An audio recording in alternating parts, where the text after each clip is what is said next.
Good morning, everyone. Dr. Garrett here. Today we'll be reading Keep the Luster in Your Life. Have you ever thought much about newness? You know, it's the quality people talk about when they say a new broom sweeps clean or turn over a new leaf. Well, newness, like most things, has its good side and its bad, depending on how we look at it. A person in a new job, for instance, may feel he's at disadvantage. He may be nervous, uncertain of just what he's supposed to do and just how to do it.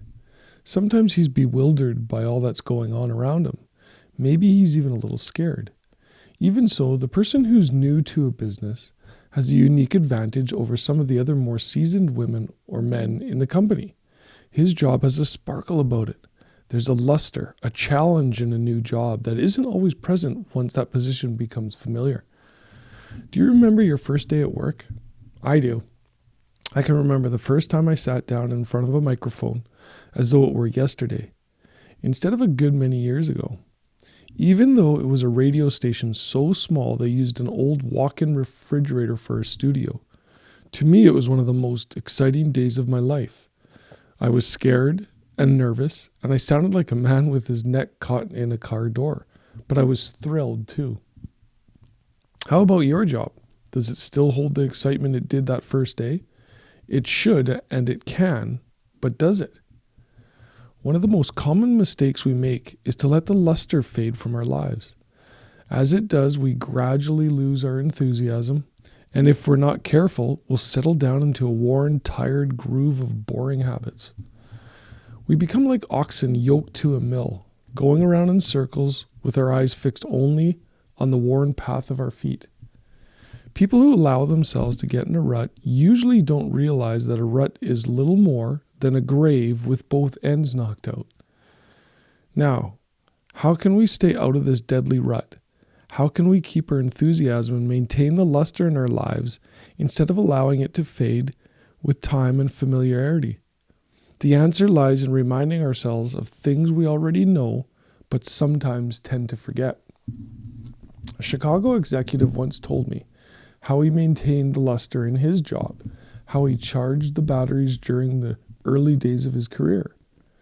Whenever overfamiliarity with his product and service or the negativism of some of his prospects or associates began to undermine his enthusiasm for what he was selling, he'd simply make a service call on one of his best customers.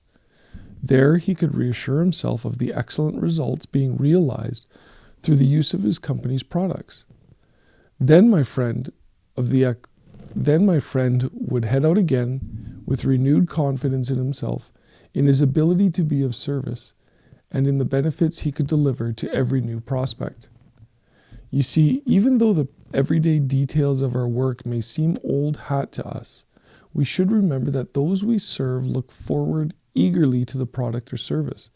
A person may be indifferent about many things, but the things he spends his money on aren't among them.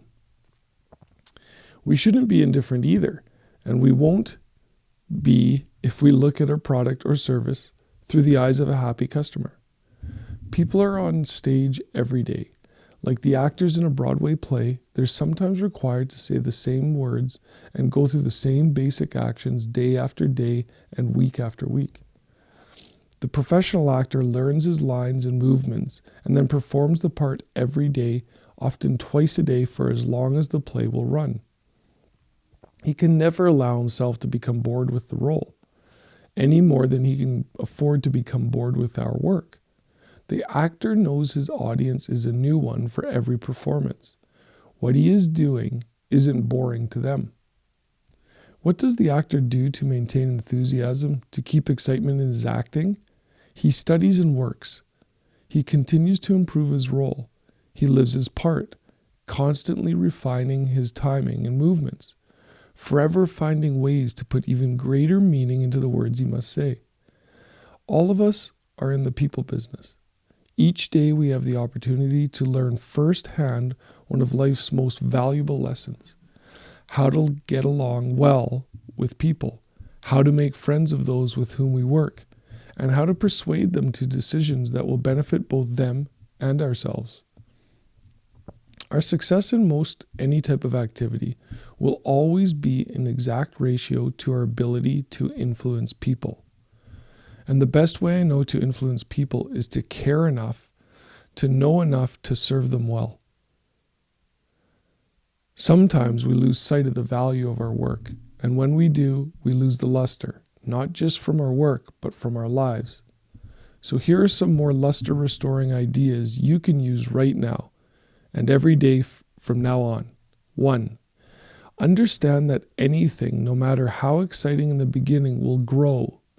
Not may grow, but will grow stale in time if we're not careful. 2. Keep in mind that fighting off staleness in our lives is a daily job. There's something you must do every day in order to keep vitality in your performance.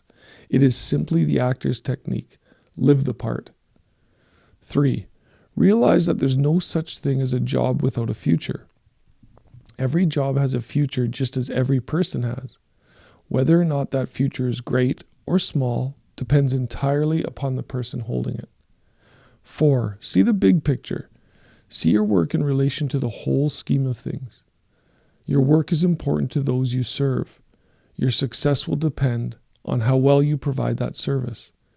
And 5, finally, keep developing your ability to see yourself and your work through the eyes of that most important person, the recipient. And remember, don't ever lose the luster.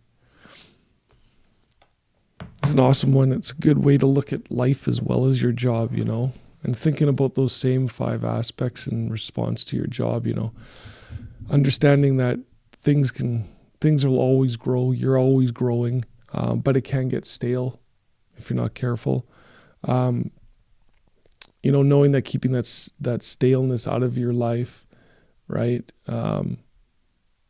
is about living the part, living your or acting as if that wish is already fulfilled. So setting goals and living from a place of that feeling of that goal already achieved will bring it to you, right? And continually moving towards more and more of those goals, right? Realizing that, your future can be exactly like your past unless you change your thinking, right? Your thinking changes your feelings change your actions, right? And then looking at the whole picture and stopping there for a moment and go, what do you want your life to look like? A lot of people don't take that time in their life to stop and go, what do I want? What is my dream life? So taking some time to know where you're going to do that, right? So seeing the bigger picture, and then looking through the eyes of yourself when you've realized that goal, looking at that and remembering that, that's the excitement, is working towards that goal. It's actually not achieving it. It's working towards it, which is the most exciting part of everyone's life. So maybe take a look at your life and just see where you are, and look at it and see if you're working towards that dream life that you've always wanted. All right, everyone, have an amazing day, and we'll see you tomorrow morning. Take care.